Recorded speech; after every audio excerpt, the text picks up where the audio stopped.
क्या आप जानते हैं, कई बार दो लोगों का पहला भाव बिल्कुल एक जैसा होता है, फिर भी एक व्यक्ति तेजी से आगे बढ़ता है और दूसरा बार बार संघर्ष करता है। आखिर ऐसा क्यों होता है? अगर पहला भाव एक जैसा है तो जिंदगी अलग क्यों है? इसका जवाब पहले भाव में नहीं, बल्कि उसके मालिक में छुपा है, और ज्योतिष में उसे लग्नेश कहा जाता है।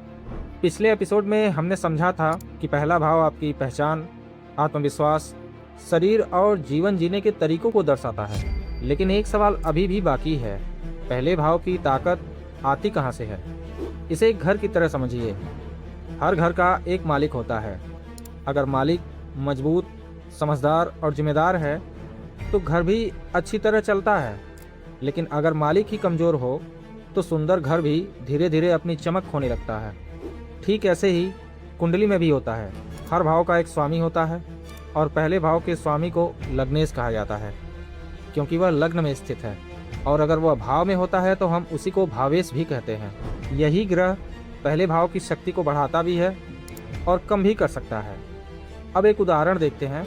मान लीजिए किसी व्यक्ति के पहले भाव में सिंह राशि है, तो सिंह राशि का स्वामी सूर्य ही होगा, इसलिए उस व्यक्ति का लग्नेश सूर्य होगा।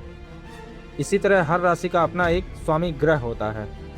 अब सबसे महत्वपूर्ण बात, लग्नेश कुंडली में कहाँ बैठा है, कैसा है, किन ग्रहों के साथ है और किसकी दृष्टि में है, यही सब पहले भाव की असली शक्ति तय करता है।